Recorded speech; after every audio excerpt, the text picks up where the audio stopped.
নমস্কার, আমি নারায়ণ মণ্ডল। দাইহাট বকুলতলায় ঘটে গেল একটি আশ্চর্যজনক ঘটনা। পূর্ব বর্ধমান জেলার দাইহাটের বকুলতলা পাড়া এলাকায় এক অদ্ভুত ঘটনার সাক্ষী থাকলো স্থানীয় বাসিন্দারা। বুধবার সকালে একটি ছাগল অদ্ভুত দর্শনে এক বাচ্চার জন্ম দেয়, যার শারীরিক গঠন দেখে আশপাশের মানুষের মধ্যে ব্যাপক কৌতূহল ও চাঞ্চল্যের সৃষ্টি হয়। স্থানীয় সূত্রে জানা গেছে, ঘটনায় আমাদের একটা ছাগল ছিল, ছাগলের একটা বাচ্চা হওয়ার এই মাসেই কথা ছিল, কিন্তু ছাগলের বাচ্চাটা হয়েছে ঠিকই।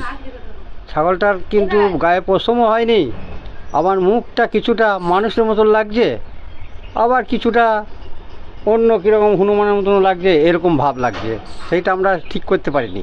সকাল প্রায় 8টা নাগাদ ছাগলটি প্রসব যন্ত্রণায় ছটফট করতে থাকে। সেই সময় ছাগলের মালিক নিজেই ছাগলটির প্রসবে সাহায্য করেন। কিছুক্ষণ চেষ্টার পর বাচ্চাটি প্রসব করানো সম্ভব হয়। তবে জন্ম নেওয়া ছাগলের বাচ্চাটির চেহারা ছিল অত্যন্ত অস্বাভাবিক। তখন বাচ্চাটা হওয়ার সময় খুব কষ্ট পাচ্ছিল, তারপর পরে হয়েছিল 5 মিনিটও বেঁচেছিল, 5-10 মিনিট বেঁচেছিল। তারপরে মানে সবাই দেখে ফ্যামিলি যে একটি চোখের মধ্যে 2টি মণি এবং ব্লু কালার ছিল মণিটা। তারপর ও মানে কিছুক্ষণ ছটফট করতে করতে করতে করতে মারা গেল।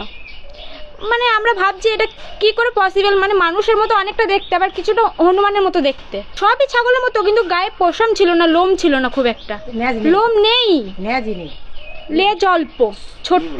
এটা ঠিক বুঝতে পারছি না কিসের বাচ্চা। ছাগলেরও কিছুটা মনে হচ্ছে, আবার হনুমানের মনে হচ্ছে, মানুষের মতো দেখতে মনে হচ্ছে। আমাদের মানে কৌতূহল হয়ে যাচ্ছে, এটা কি ঠিক আমরা বুঝতে পারছি না। প্রত্যক্ষদর্শীদের দাবি, বাচ্চাটির মুখের গঠন অনেকটা মানুষের মুখের মতো, আবার কারো কারো মতে তা হনুমানের মুখের সঙ্গেও মিল রয়েছে।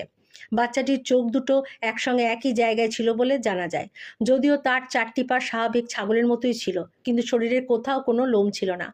জন্মের পর প্রায় 10 মিনিট পর্যন্ত বাচ্চাটি জীবিত ছিল বলে জানিয়েছেন স্থানীয়রা। এরপরই সেটি মারা যায়। পরে মৃত ছাগলের বাচ্চাটিকে মাটিতে পুঁতে দেওয়া হয়। আমার বাড়িতে একটা ছাগলের বাচ্চা হয়েছে, তা ছাগলের বাচ্চাও না, কিন্তু মানুষের মতন ভাব একটু লাগছে, লোমও হয়নি, তার আবার মানুষও লাগছে, আবার ছাগলও লাগছে না। কিছুক্ষণ বেঁচে ছিল, তাহলে মরে গেছে, দিয়ে পাঁচি চাপা দিয়ে দিই। ঘটনাটি জানাজানি হতেই এলাকায় কৌতূহলী মানুষের ভিড় জমে যায়। অনেকেই এটিকে বিরল ঘটনা বলে মনে করেছেন। Bureau report, public news, Katwa.